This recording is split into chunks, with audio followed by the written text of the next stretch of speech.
La parole est à Monsieur Denis Masseglia pour le groupe Ensemble pour la République. Merci Madame la Présidente. Ma question s'adresse à Madame la Ministre du Travail et de l'Emploi. Elle a été écrite avec des syndicats du site Michelin de Cholet. Mardi 5 novembre dernier, le groupe Michelin a annoncé la fermeture de ses sites de Vannes et de Cholet. Un couperet tombé sur 1254 salariés, sans compter les sous-traitants qui vont tous subir de plein fouet l'arrêt de ces lignes de production d'ici à 2026. Dans le Choletais, c'est un véritable choc. Michelin y est présent depuis 54 ans et y a souvent employé plusieurs générations d'une même famille. Oui, une entreprise peut faire face à des difficultés, notamment dans le secteur des pneumatiques, soumis à une concurrence européenne et asiatique particulièrement rude. Quotidiennement, les salariés travaillent à maîtriser les coûts de production tout en préservant la qualité. Mais au regard de la stratégie locale du groupe, au regard des échanges tenus ces derniers mois, il est difficile de penser qu'il ne s'agit pas là d'une stratégie froidement réfléchie de transfert de la production vers des usines où les salaires sont plus faibles qu'en France. Les rumeurs quant à cette fermeture ne cessaient d'enfler depuis plusieurs semaines. Les questions adressées à la direction en ce sens restaient lettres mortes. Ce manque de transparence est une grave rupture de confiance vis-à-vis de toutes les parties prenantes et ce sont les salariés qui en paient désormais le prix. À la suite de cette annonce, il convient maintenant d'obtenir des réponses quant aux perspectives envisagées pour les salariés. Car à travers ces centaines de personnes, ce sont en réalité des milliers qui sont directement affectés.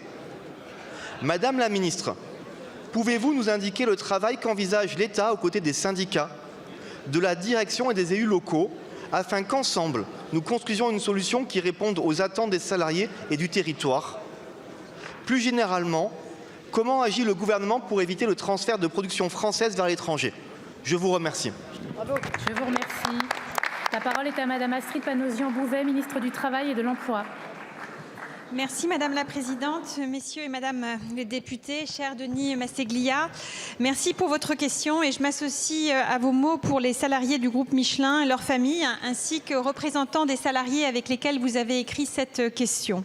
Les 960 salariés de Cholet, ainsi que les 360 salariés de Vannes et les salariés des sous-traitants ressentent une inquiétude légitime pour leur avenir. Nous veillerons à ce que Michelin tienne bien ses engagements. C'était d'ailleurs l'objet de la visite de Monsieur Marc Ferracci, qui a installé un comité de pilotage pour suivre précisément les engagements du groupe à hauteur de 300 millions d'euros, dont la première réunion, sous l'autorité du préfet, se tiendra le 15 décembre prochain.